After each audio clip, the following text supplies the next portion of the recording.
शुक्रिया आशीष इस पूरी खबर पर जानकारी देने के लिए। आगे बढ़ेंगे खबरों में। केंद्रीय गृह मंत्री अमित शाह ने जम्मू कश्मीर को लेकर जो बड़ा बयान दिया उस पर आगे करेंगे बात।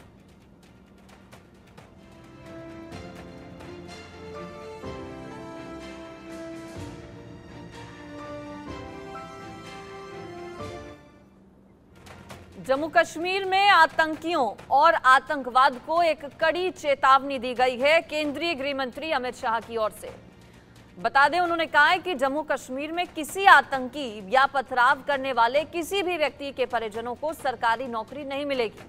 अमित शाह ने यह भी कहा कि नरेंद्र मोदी सरकार ने न केवल आतंकियों को निशाना बनाया है बल्कि आतंकी ढांचे को भी खत्म कर दिया, जिससे देश में आतंकी घटनाओं में काफी कमी आई है। और ये बयान बड़ा है जो दिया गया है केंद्रीय गृह मंत्री अमित शाह की ओर से। सीधे तौर पर उन्होंने चेतावनी दी है। पत्थरबाजी की घटनाएं पिछले कुछ सालों में कितनी रही हैं, किस तरह से कमी आई है, ये भी आपको जल्दी से ग्राफिक्स के जरिए बता देते हैं। देखिए 2016 2653 घटनाएं साल में 2016 में सामने आई थी। 2017 में ये घटकर 1400 करीब हो गई। 2018 में 1458 केसेस रिपोर्ट किए गए। 2019 में 1999 केसेस रिपोर्ट किए गए। 2020 में 324 और 2021 की अगर बात करें तो 179 मामले। 2022 में घटकर 50 मामले। 2003 में घटकर 3 हो गए और 2024 जो साल इस वक्त अभी चल रहा है, अभी तक एक भी घटना पत्थरबाजी की सामने नहीं आई है। ग्राफिक्स के जरिए हम आपको बता रहे हैं कि 2014 में जब नरेंद्र मोदी केंद्र में आए थे, जब बीजेपी की सरकार केंद्र में बनी थी, उसके बाद से पत्थरबाजी की घटनाओं में किस तरह से कमी आई है। साथ ही साथ खासतौर पर जब 2019 में 370 हटाया गया सरकार की ओर से, उसके बाद ये आंकड़े किस तरह से 2019 के बाद 2020 में आप देखिए 1999 करीब करीब 2000 से घटकर 324 तक आ गए। मेरे साथ विदेश मामलों के जानकार संजीव श्रीवास्तव जी जुड़ गए हैं इस पर। साथ ही साथ major general retired Anuj Mathur sir जुड़ गए हैं डिफेंस एक्सपर्ट के तौर पर, और group captain retired U K Devnath sir भी मेरे साथ जुड़ गए हैं। संजीव जी, आपसे कर लेती हूँ शुरुआत। 2014 से लेकर अब तक बहुत फर्क देखा गया है संजीव जी, लेकिन 2019 जब फिर से केंद्र में नरेंद्र मोदी आए और 370 अगस्त में 2019 में हटाई गई, उसके बाद ये मामले अब ना के बराबर हैं। कितनी बड़ी उपलब्धि है ये सरकार के लिए, देश के लिए? बड़ी उपलब्धि है, और ये धारा 370 और 35A का जो उन्मूलन है, ये बहुत पहले ही कर लिया जाना चाहिए था। ये धाराएं ही बननी नहीं चाहिए थी, लेकिन दुर्भाग्य से ये लंबे समय तक रही। लेकिन 2019 में ये जो परिवर्तन किया गया, उससे जम्मू एंड कश्मीर राज्य में एक नए युग की शुरुआत हुई है, और अब जम्मू एंड कश्मीर राज्य विकास की राह पर तेज गति से आगे बढ़ रहा है। और ये जो पत्थरबाजी करने वाले जो भी ऐसे भटके हुए युवा वहाँ के हैं, उनको हतोत्साहित करने के लिए उनके अंदर किसी भी तरीके की ऐसी भावना ना आने पाए, और वो एक जो इकोसिस्टम उनके पीछे काम करता है, उस इकोसिस्टम पर भी चोट पहुंचाने के लिए इस तरीके के जो बड़े निर्णय लिए जाने मेरे असेसमेंट के मुताबिक आवश्यक हैं, ताकि ये जो युवा है ये किसी तरीके से आतंक की राह पर न जाएं, और किसी तरीके के अगर वो आतंक की राह पर जाने की अगर सोचेंगे तो उससे कितने गंभीर परिणाम हो सकते हैं, इन युवाओं को इस बात का एहसास होना चाहिए। तो इस वजह से ये जो निर्णय है लिए जा रहे हैं। लेकिन एक बात बिल्कुल स्पष्ट है कि जम्मू एंड कश्मीर में आतंकवाद की कमर तोड़ दी गई है। ये जो आतंकी हैं, अब तो कुछ 2-4-10 की संख्या में ये पुंछ और राजौरी की जंगलों में कैरों की तरीके से ऑपरेट करते हैं, और वहां भी सैनिटाइजेशन के जो ऑपरेशंस हैं वो किए जा रहे हैं। और जाहिर है कि पाकिस्तान जो इस सारे आतंकवाद और अलगाववाद की आपको स्पॉन्सर करने वाला जो राष्ट्र है, उसके ऊपर हमने 2 स्ट्राइक्स किए हैं। भविष्य में भी किसी तरीके के स्ट्राइक्स के ऑप्शंस ओपन है। पाकिस्तान को ये स्पष्ट रूप से बता दिया गया है कि जब तक वो आतंकवाद को रोकेगा नहीं, जब तक वो आतंकवाद के विरुद्ध इरिवर्सिबल, वेरीफाइबल और क्रेडिबल स्टेप लेकर के नहीं दिखाएगा, ये नया भारत पाकिस्तान से इवन बातचीत भी नहीं करेगा। तो आतंकवाद के विरुद्ध भारत सरकार की जो नीति है वो जीरो टॉलरेंस की है, और यही जीरो टॉलरेंस की जो नीति की वजह से आज आप देखिए तो आतंकवाद की घटनाओं में जम्मू एंड कश्मीर में भारी जो कमी आई है। और पूरे राष्ट्र में यदि आप पहले के दौर को देखें और आज पिछले 10 वर्षों को देखें तो एक बहुत ही बड़ा आमूलचूल परिवर्तन आ चुका है। आतंकवाद की घटनाएं नगण्य हो चुकी। तो ये निसंदेह एक शानदार उपलब्धि भारत के प्रधानमंत्री श्री नरेंद्र मोदी की सरकार की। माथुर सर, अब वक्त बदल गया है, तस्वीर पूरे तरीके से बदल गई है। वो दौर भी आपको याद होगा जब जम्मू कश्मीर में श्रीनगर में लाल चौक पर किस तरह से पत्थरबाजी हुआ करती थी, लोग घरों से बाहर निकलने से पहले डरते थे। आज उसी श्रीनगर लाल चौक पर तिरंगा झंडा फहराता है शान से। हाँ बिल्कुल अंजलि, आप बिल्कुल ठीक कह रही हैं और मुझको बता रही हैं। मैंने तो अपनी आंखों से इसको देखा है, पर्सनली एक्सपीरियंस किया है। जब आतंकवाद पूरे जोर पर था 2002, 3, 4, 5, मैं कश्मीर वैली में अपनी यूनिट का सीईओ था, तो मैं चेंज देख रहा हूँ। और ये चेंज दो जगह आ रहा है अंजलि, आप इस बात को समझें। ये चेंज सिर्फ इंडिया में नहीं है, जो हमारा हिस्सा पाकिस्तान ने दबा रखा है, इसका बदलाव आप वहां भी देख रही हैं। ये एक बहुत बड़ी उपलब्धि माना जाएगा मेरे हिसाब से। दूसरी बात, मैं आपको एक बात उसमें जो आपने आंकड़े दिखाए, एक बात और कहना चाहता हूं कि इस वर्ष एक भी का हादसा नहीं हुआ, बावजूद इसके कि वहां पर पार्लियामेंट का चुनाव हुआ है। मैंने वहां देखा है, मेरा फर्स्ट हैंड एक्सपीरियंस है। वहां के लोग कुछ परसेंटेज बाकी चुनाव में तो हिस्सा ले लेते थे, लेकिन पार्लियामेंट के चुनाव में कोई भी वोटिंग करने को तैयार नहीं होता था। आज पार्लियामेंट के चुनाव में आप 58-60% देश के बाकी हिस्सों से ज्यादा वोटिंग आप वहां देख रहे हैं। ये तमाम इस 370 के हटने का है।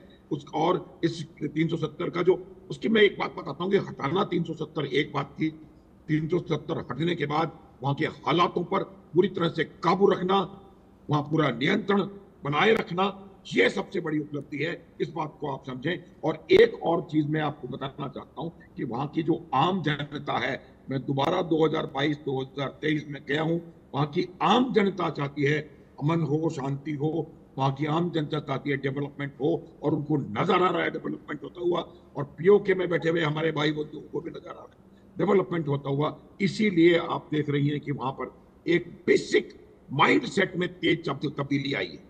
कोई एक्टिविटी नहीं हो रही है। आज की तारीख में जम्मू कश्मीर में टेररिस्ट एक्टिविटीज भारत के कई अन्य भागों से कहीं ज्यादा कम है, नगण्य है। बिल्कुल टेररिस्ट एक्टिविटीज भी थोड़े बहुत हमले हो रहे हैं। उसकी वजह यह है कि पाकिस्तान जो है, क्योंकि उनके हालात बिगड़ रहे हैं, वो डेस्परेट हो रहा है। और वो ये चाहता है कि किसी भी तरीके से ध्यान या तो बटे, और या फिर वहां पर भारत में भी दोबारा कोई इस प्रकार की हालत पैदा कर सके जिससे कि लोगों को उनके जो इंटरनल डिस्टर्बेंसेस हैं, इंटरनल प्रॉब्लम्स, डोमेस्टिक इश्यूज हैं, उनसे ध्यान हटाया जा सके। ठीक है, लेकिन मैं आपको बता यूके देवनाथ सर, नहीं होगा, क्योंकि बहुत इम्प्लीमेंटेशन हमने अपने संविधान का जम्मू कश्मीर में बहुत बेहतरीन तरीके से कर दिया। इम्प्लीमेंटेशन बेहतरीन तरीके से हुआ है, साथ ही साथ जीरो टॉलरेंस की नीति यूके देवनाथ सर सिर्फ बातों में नहीं है, वो धरातल पर, ग्राउंड पर भी नजर आई है। आतंकवाद के खिलाफ, उग्रवादियों के खिलाफ 2022 में 50 घटनाएं हुई, घटकर पिछले साल 2023 में 3, और अभी तक मई खत्म होने को है। ये बहुत बड़ी और अच्छी बात है। वो कश्मीर जहां पर सिर्फ पत्थरबाजी के लिए लोग जानते थे कश्मीर को, अब वहां पर इस साल एक भी केस रिपोर्ट नहीं किया गया है। जी हाँ अंजलि, कश्मीर में एक चीज बदल गई है हाल फिलहाल में। 2019 में जब धारा 370 को और आर्टिकल 35A को निरस्त किया गया, उसके बाद से स्टेट एडमिनिस्ट्रेशन ने और सेंट्रल गवर्नमेंट ने काफी सारे कदम लिए हैं, जिससे कि वहां हम दिल और दिमाग की लड़ाई लड़ रहे हैं। आज की तारीख में ऐसा हो रहा है कि जो पत्थरबाज थे उनको लोकल सपोर्ट नहीं मिल रहा है। जो अंडरग्राउंड वर्कर थे, ओवरग्राउंड वर्कर्स थे, इनको तो वहां धिक्कारा जा रहा है। लोकल पॉपुलेशन चाहती है कि भारत के साथ चैन और अमन के साथ रहे। तो ये जो मन का और दिल का जो मिलाप हो रहा है, ये बहुत बड़ी चीज है।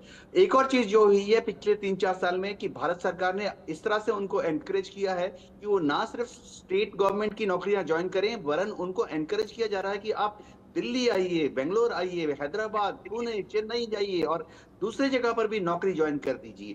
तो एक शायद परिवर्तन हो रहा है जो कि आस्ते आस्ते कश्मीर के लोगों को भारत के लोगों से दिली तौर पर, मानसिक तौर पर मिला रहा है। जी अंजलि। बिल्कुल। संजीव जी, पिछले कुछ सालों में बदलाव तो हमने देखा ही है, लेकिन अब जिस तरह से वोटिंग परसेंटेज वहां पर बढ़ा है, पिछले चुनावों में 8%, 7%, 10% सिर्फ वोटिंग हुआ करती थी जम्मू कश्मीर में। इस बार वोटिंग परसेंटेज भी रिकॉर्ड है जम्मू कश्मीर में, 50 से 60% वोटिंग हुई है।